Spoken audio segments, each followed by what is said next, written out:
आप सच में धीमे पढ़ रहे हो। रिसर्च बार बार दिखाती है कि स्टूडेंट्स मेहनत तो 100% करते हैं, लेकिन गलत स्ट्रेटजीज के कारण उनका आउटपुट आधा रह जाता है। नतीजा धीमी स्पीड, अधूरे टारगेट्स, स्ट्रेस और एंजाइटी। आज हम वो 5 प्रिंसिपल्स देखेंगे जो पढ़ाई की स्पीड ही नहीं बल्कि आपकी लर्निंग एफिशिएंसी बढ़ा देंगे। मतलब कम समय में ज्यादा समझ, वो भी बिना बर्नआउट। ये वो 5 हाई परफॉर्मेंस प्रोटोकॉल्स हैं जो मैंने न्यूरोसाइंस, साइकोलॉजी और मिलिट्री डिसिप्लिन की डीप रिसर्च से निकाले हैं। खुद से जीतने वालों को मेरा सलाम और प्रणाम। पहला principle, use velocity learning effect. Perfection का डर आपको स्पीड और फोकस से पढ़ने नहीं देता। आप स्लो इसलिए नहीं पढ़ते क्योंकि आप वीक हैं, आप स्लो इसलिए पढ़ते हो क्योंकि दिमाग गलती से बचना चाहता है। स्केच आर्टिस्ट पहले कैनवस पर रफ रेखाएं जल्दी जल्दी खींचता है, फिर उन्हीं लाइंस को रिफाइन करके फाइनल स्केच बनाता है। अगर वो शुरुआत में ही परफेक्ट लाइंस बनाने के चक्कर में पड़े तो वो अटक जाएगा और उसकी प्रोसेस स्लो हो जाएगी। पढ़ाई में बिल्कुल यही होता है। हमें डर लगता है कि अगर हम तेज पढ़ेंगे तो चीजें छूट जाएंगी, समझ कम होगी और याद नहीं रहेगा। इसलिए हम अनकॉन्शियसली स्लो पढ़ते हैं, जिस कारण हमारा फोकस कभी 100% एंगेज नहीं होता। और जब फोकस अधूरा रहता है तो 2 चीजें साथ साथ होती हैं, एक स्पीड गिरती है और दूसरा डिस्ट्रैक्शन बढ़ता है। Use 20+10 loop. सबसे पहले 20 मिनट का स्पीड बर्स्ट। 20 मिनट पूरी स्पीड से पढ़ो। भूल जाएंगे या थोड़ा कम समझ आएगा, इसकी कोई चिंता नहीं।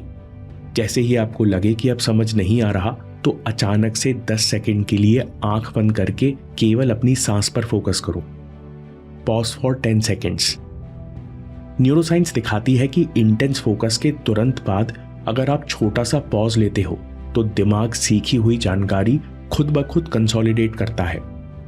तीसरा कदम, आइडेंटिफाई गैप्स। अब जो पढ़ा है उस मटेरियल पर क्वेश्चन करो, रिवाइज करो। आप पाओगे कि उम्मीद से कहीं बेहतर आपको समझ आया और याद रहा।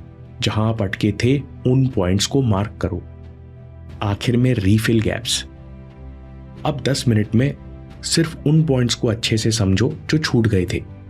हाइपर करेक्शन इफेक्ट कहता है कि इस प्रकार सीखने से आपका दिमाग ज्यादा एंगेज रहता है और आपकी स्पीड 3 गुना तक बढ़ जाती है। दूसरा principle, prioritize learning from mistake. सही समय पर गलती सुधारना आपकी मेहनत, आपका समय बचाता है। एक बैट्समैन ने मैच में आउटस्विंग बॉल पर गलत शॉट खेला और आउट हो गया। वो जाकर लॉकर रूम में अकेला बैठा। उसने काफी देर बैठकर सोचा कि अगली बार मैं ये शॉट नहीं खेलूंगा, ध्यान रखूंगा, और फिर आगे बढ़ गया। और यहीं उससे गलती हो गई। बैट्समैन अगली बार फिर प्रेशर में वही शॉट खेलेगा, क्योंकि गलती सोचने से नहीं सुधरती, गलती सुधरती है सही एक्शन को तुरंत रिपीट करने से। जब आप कोई मिस्टेक करते हो तो दिमाग में मिसमैच सिग्नल उठता है, एक अलार्म जो दिमाग के दूसरे हिस्सों से कहता है कि यहां गड़बड़ है, इसे ठीक करो। इसी समय दिमाग नई लर्निंग के लिए सबसे ज्यादा रेडी होता है। लेकिन अगर आप कहते हो कि बाद में ठीक कर लेंगे तो सीखना भी टल जाता है। स्टूडेंट्स के साथ भी यही होता है। मैथ्स में छोटी कैलकुलेशन मिस्टेक्स होती हैं और आप भूल देते हो कि अरे समझ नहीं आया, नेक्स्ट टाइम नहीं करेंगे। पर आपने दिमाग में नई सर्किट तो बनाई ही नहीं। फिर एग्जाम हॉल में प्रेशर आता है और वही पुराना सर्किट चल पड़ता है। दोस्तों, मेरे साथ भी ये होता था। गलती देखते ही मैं फ्रस्ट्रेट हो जाता, ब्रेक ले लेता और वापस आकर भूल ही जाता कि सुधारना क्या था। हाई परफॉर्मेंस लर्नर्स गलती से भागते नहीं, वो गलती को ट्रेनिंग सिग्नल की तरह यूज करते हैं। इसी को मैं कहता हूं fix on the spot protocol. सबसे पहले, स्टॉप इमीडिएटली। जैसे ही गलती समझ में आए रुक जाओ। दिमाग अलर्ट है, ये सीखने का बेस्ट टाइम है। Find the cause. असली कारण ढूंढो। पढ़ने में गलती हुई या कैलकुलेशन में या कंसेप्ट में कंफ्यूजन है। Practice right step 3 times. Calculation गलत है तो 3 बार उसी तरह के कैलकुलेशन करो। स्टेप गलत है तो 3 बार इसी तरह का क्वेश्चन दोहराओ या कंसेप्ट का 3 बार डायग्राम बनाओ, ताकि दिमाग रॉन्ग सर्किट को छोड़कर राइट सर्किट बनाए। तीसरा प्रिंसिपल, इन्वर्जन थिंकिंग। सफलता की कल्पना आपको मोटिवेशन देती है, लेकिन असफलता की कल्पना आपको प्रिपरेशन देती है। जब भी आप कोई काम शुरू करते हो, जैसे आपको पॉइंट ए से पॉइंट बी तक जाना है, तो दिमाग ऑटोमेटिक रूप से बेस्ट केस सिनारियो लिख देता है कि सीधा रास्ता चलेंगे, 3 स्टेप में काम हो जाएगा। लेकिन रियलिटी बेस्ट केस नहीं होती, बीच में रुकावटें आती हैं, गलतियां होती हैं।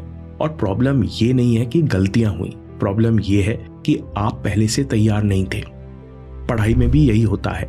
आप सोचते हो कि 3 मिनट में एक क्वेश्चन करेंगे तो 60 मिनट में 20 क्वेश्चन हो जाएंगे। फिर आप घड़ी देखते हो, 30 मिनट निकल चुके होते हैं और आप तीसरे क्वेश्चन पर ही अटके होते हो। नतीजा, समय गया, जिस कारण स्ट्रेस हुआ। स्टोइक थिंकर्स का सिंपल आइडिया है, समझदार आदमी परफेक्ट प्लान नहीं बनाता, वो पहले से फेलियर का अंदाजा लगा लेता है, इसलिए वो फ्रस्ट्रेट कम होता है। Practical tip, 1 minute pre mortem. काम शुरू करने से ठीक पहले 1 मिनट रुकिए और खुद से पूछिए, ये स्टडी सेशन क्यों फेल होगा, और उसका इलाज अभी कर दीजिए। मैं एक ही मुश्किल सवाल में फंस जाऊंगा। इसके लिए सिंपल सा रूल बनाइए, 10 मिनट टाइमर में 2 सवाल, 10 मिनट में प्रोग्रेस नहीं तो क्वेश्चन स्किप। या फिर मैं कंसेप्ट समझने के बजाय इंफॉर्मेशन याद करने लगूंगा। रूल, हर टॉपिक की 2 लाइन में क्लियर समरी लिखिए। अगर समरी नहीं बन रही तो कंसेप्ट क्लियर नहीं है।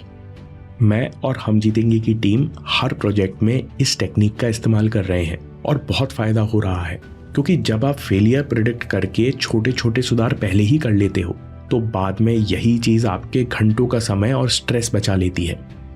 चौथा प्रिंसिपल, यूज 20% रूल। किसी भी कंसेप्ट को समझने के लिए केवल 20% इंफॉर्मेशन काफी है। कैसे? मान लो कि आप अनजान शहर में हो, आपको होटल से एग्जाम सेंटर तक जाना है। एवरेज लर्नर क्या करता है?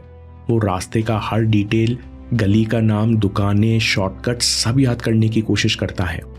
दूसरी तरफ एक फास्ट लर्नर केवल 3 मुख्य टर्न्स पकड़ता है, यहाँ लेफ्ट, यहाँ स्ट्रेट और यहाँ राइट, बस इतना ही। और मजे की बात यह है, जब फास्ट लर्नर एक बार उस रास्ते पर चल लेता है, रास्ते से पहचान कर लेता है, तो मैप की बाकी डिटेल्स, शॉर्टकट, दूसरे रास्ते सब खुद ब खुद समझ जाता है। रिचर्ड फेमन कहते हैं कि लोग डेफिनेशन से याद करके समझते हैं कि उन्होंने बहुत कुछ सीख लिया, लेकिन वो इंफॉर्मेशन में अटके रह जाते हैं। इसी तरह एवरेज स्टूडेंट पहले बहुत सारी इंफॉर्मेशन जमा करता है, फिर उसी भीड़ के चक्कर में कंसेप्ट समझना बहुत कंफ्यूजिंग हो जाता है। इस आदत को आज ही तोड़ना है। जब भी कोई टॉपिक शुरू करो तो एक्सपर्ट स्टूडेंट की तरह सबसे पहले 3-4 कोर कंसेप्ट्स पर फोकस करो। सोचो कि ऑथर, टीचर आपको क्या सिखाना चाह रहा है, फिर उन कंसेप्ट्स को कम से कम इंफॉर्मेशन के साथ बहुत अच्छी तरह समझो। थोड़ा टाइम लगता है तो लगने दो। परेटो प्रिंसिपल कहता है कि एक बार 20% अच्छी तरह समझ आ जाए तो बाकी 80% इंफॉर्मेशन पजल के टुकड़ों की तरह अपने आप जुड़ती जाती हैं। यानी आपको रटना नहीं पड़ता, बाकी डिटेल्स, शॉर्टकट सब आसानी से रिलेट कर जाते हो। Brain boost, use break strategically. ज्यादातर लोग मानते हैं कि प्रोडक्टिविटी का मतलब है लंबी सिटिंग, लेकिन बैठे रहना आपकी परफॉर्मेंस पर बुरा असर डालता है। एक रिसर्च में देखा गया कि 3 घंटे की स्टडी विंडो में स्टूडेंट्स की ब्रेन परफॉर्मेंस 30% से ज्यादा गिर गई, भले ही वो छोटा ब्रेक ले रहे थे। कारण डिस्ट्रैक्शन नहीं था, कारण था ब्लड फ्लो। आप घंटों बैठे रहते हो और शरीर से कोई बड़ा एफर्ट नहीं लेते तो दिमाग तक जाने वाला ब्लड फ्लो और ऑक्सीजन 3 से 5% गिर जाता है। कम ऑक्सीजन का मतलब कम BDNF और कम BDNF का मतलब कम नए न्यूरॉन्स। इसका सीधा असर ये होता है कि दिमाग की नई चीजें सीखने की कैपेसिटी 20 से 30% तक गिर जाती है। जैसे एथलीट बिना वार्म अप के रेस नहीं दौड़ता, वैसे ही ब्रेन बिना एक्टिवेशन के डीप लर्निंग नहीं कर सकता। Use high intensity cardio. Doctor Huberman कहते हैं कि लाइट वॉकिंग से काम नहीं चलेगा। हर 40-50 मिनट पढ़ने के बाद केवल 2 मिनट के लिए कुछ हाई इंटेंसिटी करो। आप जंपिंग जैक कर सकते हो, बर्पीज कर सकते हो, कुछ नहीं तो 3 मंजिल सीढ़ी चढ़ जाओ। ये भी नहीं तो तेज तेज चलो, बस इतनी इंटेंसिटी से कि आप 2 मिनट तक पूरी तरह से हाँफते रहो। इस सडन एफर्ट से दिमाग में खून का फ्लो तेजी से बढ़ता है और आपका दिमाग रिफ्रेश हो जाता है। अगला प्रिंसिपल है learning is not consuming. Interesting नहीं लगा तो दिमाग नहीं लगाया। ज्यादातर लोग पढ़ाई को वीडियोस और सोशल मीडिया के जैसे ही पैसिवली कंज्यूम करते हैं। आपको लगता है कि पढ़ाई या काम को इंटरेस्टिंग होना चाहिए, लेकिन सच ये है कि आपको ही इन्हें इंटरेस्टिंग बनाना पड़ता है। बैरी जिमरमैन कहते हैं, एक न्यूज़ एंकर को देखिए, तापमान और हवा बोरिंग डेटा है, फिर भी वो अपनी बॉडी, हाथों और एक्सप्रेशन से उस इंफॉर्मेशन को इंटरेस्टिंग बनाने की कोशिश करता है। पढ़ाई में भी आपको यही करना है। जब कुछ इंटरेस्टिंग ना लगे तो उसे चुपचाप पढ़ने के बजाय एक्टिव मोड में आ जाओ और इंटरेस्टिंग बनाने के लिए 2 स्टेप्स अपनाओ।